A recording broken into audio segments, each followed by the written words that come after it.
সম্মানীয় দর্শক, দেখছেন এই মুহূর্তে N A stock Bangla YouTube channel. সরাসরি চোখ রাখবো আজকের বাছাই করা 10টি গুরুত্বপূর্ণ সংবাদে। তার আগে আপনার কাছে ছোট্ট একটি অনুরোধ, ভিডিওটিতে একটি লাইক করবেন, চ্যানেলে নতুন হতে হলে অবশ্যই চ্যানেলটিকে সাবস্ক্রাইব করে পাশের বেল আইকনটি প্রেস করে রাখবেন প্রতিদিনের গুরুত্বপূর্ণ সংবাদগুলি সবার আগে দেখার জন্য। লড়াইয়ে শক্তি দিয়ে বিজেপিকে বিসর্জন দেওয়ার ডাক, ব্রিগেড থেকে খেলা হবে স্লোগান মমতার। বিজেপির বিরুদ্ধে লড়াইয়ে শক্তি দিন, ব্রিগেডের জনগর্জন সভা থেকে দলীয় কর্মী সমর্থকদের উদ্দেশ্যে এমনটাই আবেদন করলেন মুখ্যমন্ত্রী মমতা বন্দ্যোপাধ্যায়। মুখ্যমন্ত্রী এদিনের সভা থেকে একের পর এক প্রতিশ্রুতি দেন। তিনি বলেছেন, লোকসভায় তৃণমূল জিতলে তবেই সেই কাজ করা যাবে। মুখ্যমন্ত্রী এদিন নাম না করে অবসরপ্রাপ্ত বিচারপতি তথা বিজেপি নেতা অভিজিৎ গঙ্গোপাধ্যায়কে আক্রমণ করেন। এদিন তিনি অভিজিৎ গঙ্গোপাধ্যায়কে গোখরোর সঙ্গে তুলনা করেন।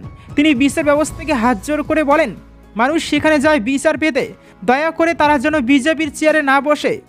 তিনি আরও বলেন, চেয়ারে বসেছিল কেউটে হয়ে আর বেরিয়ে গোখরো। নাম না করে অভিজিৎ গঙ্গোপাধ্যায়ের বিরুদ্ধে হাজার হাজার ছাত্রছাত্রীর চাকরি খাওয়ার অভিযোগ এদিনও করেছেন মমতা বন্দ্যোপাধ্যায়।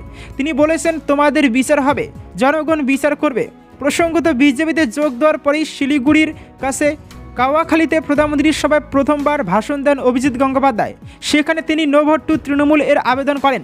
মমতা বন্দ্যোপাধ্যায় এদিন দাবি করেন, বাংলায় বিজেপির ভোট লুটের চেষ্টার প্রতিবাদ করে পদত্যাগ করেছেন নির্বাচন কমিশনার অরুণ গোয়েল। তিনি কটাক্ষ করে বলেন, 1000-এর গ্যাসে ফুটছে বিনা পয়সার চাল। তিনি দাবি করেন, মোদী সরকার গ্যাসের দাম বাড়িয়ে 70,000 কোটি টাকা কামিয়েছে। ব্রিগেডের জনগর্জন সভা থেকে মমতা বন্দ্যোপাধ্যায় অভিযোগ করেন, রাজ্যের 59 লক্ষ লোকের 100 দিনের কাজের টাকা আটকে দিয়েছে নরেন্দ্র মোদী সরকার।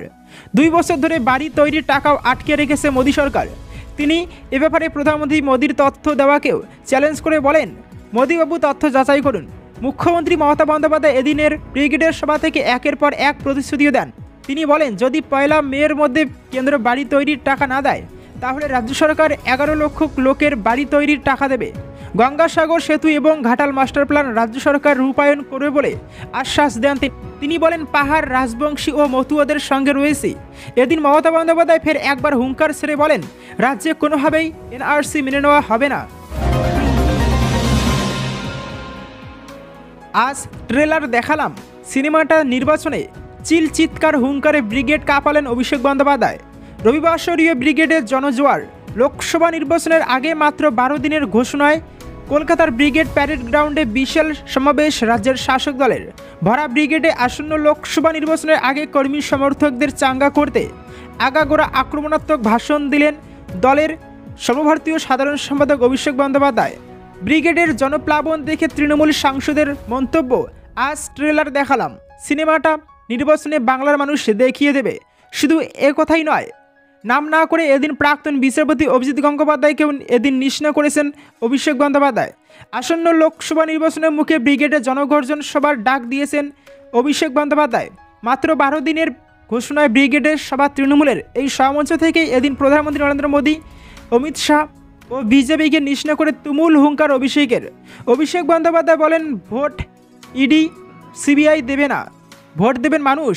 দিল্লি থেকে বহিরাগত এসে বলছে মোদী গ্যারান্টি, চোর চুরি করে এখন বিজেপিতে যায়, এটাই মোদীর গ্যারান্টি।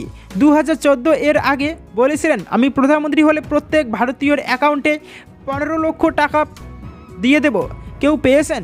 তাহলে বলুন মোদীর গ্যারান্টি জিরো গ্যারান্টি। এখানেই থামেননি তৃণমূলের শীর্ষ সেনাপতি। আসন্ন লোকসভা নির্বাচনে তাদের লড়াই কার সঙ্গে সে ব্যাপারেও কর্মীদের সতর্ক করে দিলেন অভিষেক বন্দ্যোপাধ্যায়। তার কথায়, তৃণমূলের লড়াই শুধু বিজেপির বিরুদ্ধে নয়, বিজেপি, সিপিআইএম, বাংলার অধীর চৌধুরী নেতৃত্বাধীন থাকা কংগ্রেস, ইডি, সিবিআই, এনআইএ, আয়কর, মোদী, অমিত শাহ, বিচার ব্যবস্থার একাংশের বিরুদ্ধে। আমাদের বিশ্বাস, এই লড়াইয়ে আমরাই জিতব। বিজেপির সঙ্গে টাকা আছে, আমাদের সঙ্গে মানুষ আছেন। এছাড়াও নাম না করে এদিন প্রাক্তন বিচারপতি গঙ্গোপাধ্যায়কেও নিশানা করেছেন অভিষেক বন্দ্যোপাধ্যায়।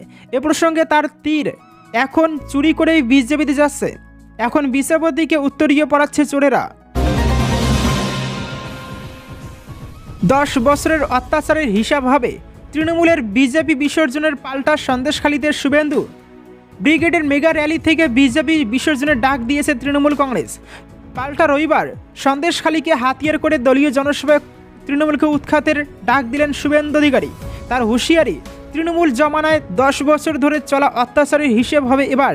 জনগর্জন সভায় বিজেপিকে বাংলা বিরোধী আখ্যা দিয়ে লোকসভা নির্বাচনে বিসর্জনের ডাক দিয়েছে তৃণমূল কংগ্রেস।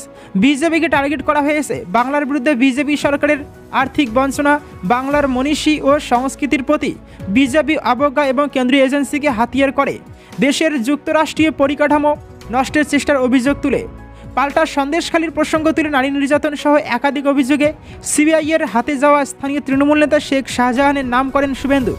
অত্যাচারীরা তৃণমূলের ছত্রছায়ায় বাড়ছে অভিযোগ করে শুভেন্দু বলেন, আমরা বলেছিলাম শাহজাহানের দিন শেষ হয়ে আসছে, আর শাহজাহান জেলের ভিতর।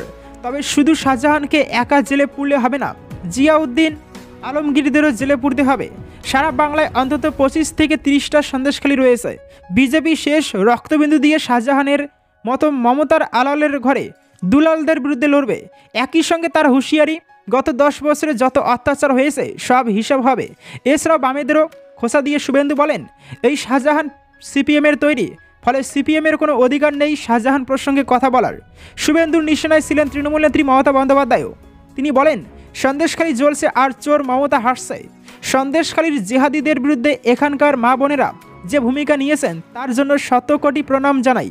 গোটা ভারত সন্দেশখালীর সঙ্গে রয়েছে। আপনাদের লড়াইকে কুর্নিশ জানিয়েছেন প্রধানমন্ত্রী নরেন্দ্র মোদী।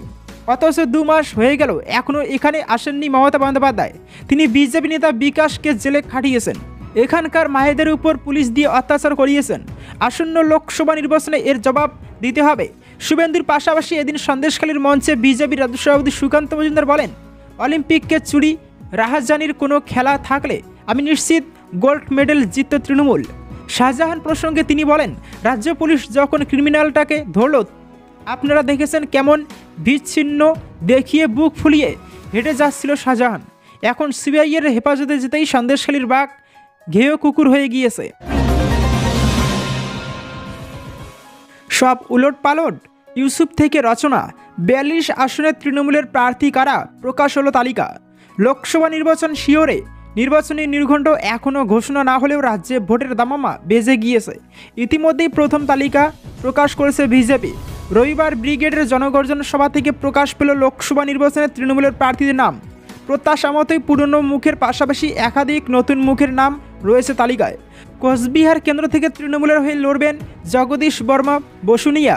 আলিপুর দুয়ারে প্রার্থী হচ্ছেন প্রকাশ চিক বড়াইক। জলপাইগুড়ি এবং দার্জিলিং কেন্দ্র থেকে দাঁড়াচ্ছেন যথাক্রমে নির্মল চন্দ্র রায় এবং গোপাল লামা। রায়গঞ্জ কেন্দ্রে তৃণমূলের প্রার্থী কৃষ্ণ কল্যাণী। অপরদিকে বালুরঘাট থেকে দাঁড়াচ্ছেন বিপ্লব মিত্র। শনিবার ইস্তফা দেওয়া রাজ্যের সদ্য প্রাক্তন আইপিএস অফিসার প্রসূন বন্দ্যোপাধ্যায় প্রার্থী হচ্ছেন মালদা উত্তর কেন্দ্র থেকে। বহরমপুর কেন্দ্রে তৃণমূলের প্রার্থী হিসেবে দেখা যাচ্ছে প্রাক্তন ক্রিকেটার ইউসুফ পাঠানকে। অপরদিকে বনগাঁ এবং ব্যারাকপুর থেকে দাঁড়াচ্ছেন যথাক্রমে বিশ্বজিৎ দাস এবং পার্থ ভৌমিক। বারাসাতের প্রার্থী কাকলি ঘোষ দস্তিদার। জয়নগরের তৃণমূল প্রার্থী প্রতিমা মণ্ডল। প্রত্যাশা মতোই ডায়মন্ড হারবার কেন্দ্র থেকে দাঁড়াচ্ছেন তৃণমূলের second in command Abhishek Bandyopadhyay. অপরদিকে মিমি চক্রবর্তীর বদলে যাদবপুর কেন্দ্রে এবার প্রার্থী হচ্ছেন শাবিনী ঘোষ। কলকাতা দক্ষিণ এবং উত্তরের চেনা মুখেই আস্থা রেখেছে তৃণমূল কংগ্রেস। কলকাতা দক্ষিণ কেন্দ্র থেকে মালা রায় এবং কলকাতা উত্তর কেন্দ্র থেকে দাঁড়াচ্ছেন সুদীপ বন্দ্যোপাধ্যায়। হুগলিতে ঘাসফুল শিবিরের বাজি দিদি নম্বর 1 রচনা বন্দ্যোপাধ্যায়। আরামবাগ কেন্দ্রে মিতালি বাগ এবং তমলুক কেন্দ্র থেকে তৃণমূলের হয়ে লড়বেন যুবনেতা দেবাংশু ভট্টাচার্য। কাতি কেন্দ্রে তৃণমূলের প্রার্থী হচ্ছেন উত্তম বারিক। প্রত্যাশা মতোই ঘাটাল কেন্দ্র থেকে দাঁড়াচ্ছেন দেব ওরফে দীপক অধিকারী। ঝাড়গ্রাম এবং মেদিনীপুরের প্রার্থী যথাক্রমে কালীপদ সোরেন এবং জুন মালিয়া। পুরুলিয়া কেন্দ্রে তৃণমূলের হয়ে দাঁড়াচ্ছেন শান্তিরাম মাহাতো। অপরদিকে বর্ধমান পূর্ব থেকে দাঁড়াচ্ছেন ডক্টর শর্মিলা সরকার। আসানসোল কেন্দ্রে তৃণমূল আস্থা রেখেছে শত্রুঘ্ন সিনহার উপরেই। বীরভূমেও দাঁড়াচ্ছেন পুরনো মুখ শতাব্দী রায়। অপরদিকে বিষ্ণুপুর থেকে লড়বেন সুজাতা মণ্ডল খা। দমদম কেন্দ্র থেকে সৌগত রায়ের প্রার্থী হওয়া নিয়ে সংশয় দেখা দিয়েছিল, তবে শেষ অবধি দমদম কেন্দ্রের প্রার্থী হিসেবে তাকেই দাঁড় করানো হয়েছে। অপরদিকে হাওড়া থেকে দাঁড়াচ্ছেন প্রসূন বন্দ্যোপাধ্যায়। মুর্শিদাবাদ এবং শ্রীরামপুরের প্রার্থী যথাক্রমে আবু তাহের খান এবং কল্যাণ বন্দ্যোপাধ্যায়। মালদা দক্ষিণ থেকে তৃণমূলের হয়ে লড়বেন শানওয়াজ আলী রেহান। জঙ্গিপুর কেন্দ্রে থেকে দাঁড়িয়েছেন খলিলুর রহমান। অপরদিকে কৃষ্ণনগরে ফের মহুয়া মৈত্রের উপরেই আস্থা রেখেছে দল। বসিরহাট কেন্দ্রের নুসরাত জাহানের পরিবর্তে এবার তৃণমূলের হয়ে দাঁড়াচ্ছেন হাজি নুরুল ইসলাম। মথুরাপুর থেকে দাঁড়াচ্ছেন বাপি হালদার। উলুবেড়িয়া আসনে দাঁড়াচ্ছেন সাজদা আহমেদ।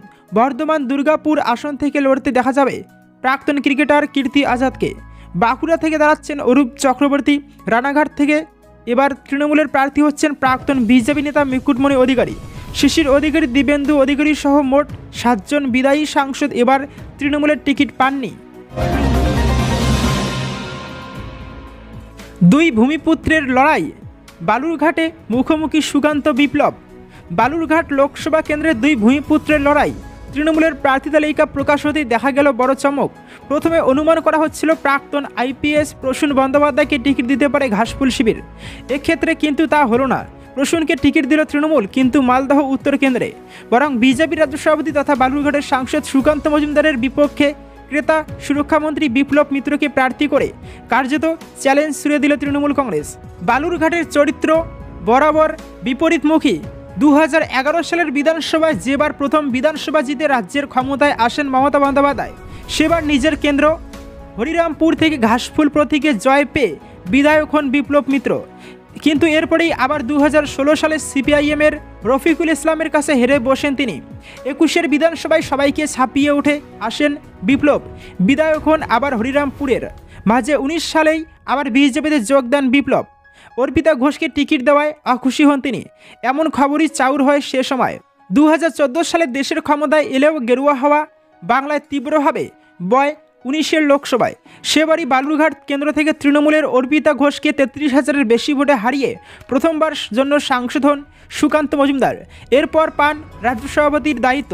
বিগত 5 বছরে বালুরঘাট তথা দক্ষিণ দিনাজপুরবাসীর দীর্ঘদিনের রেলের যে দাবি ছিল তা পূরণ করেছেন সুকান্ত মজুমদার। নিজের সংসদ তহবিলের অর্থ থেকে এলাকার উন্নয়নের কাজও করেছেন তিনি।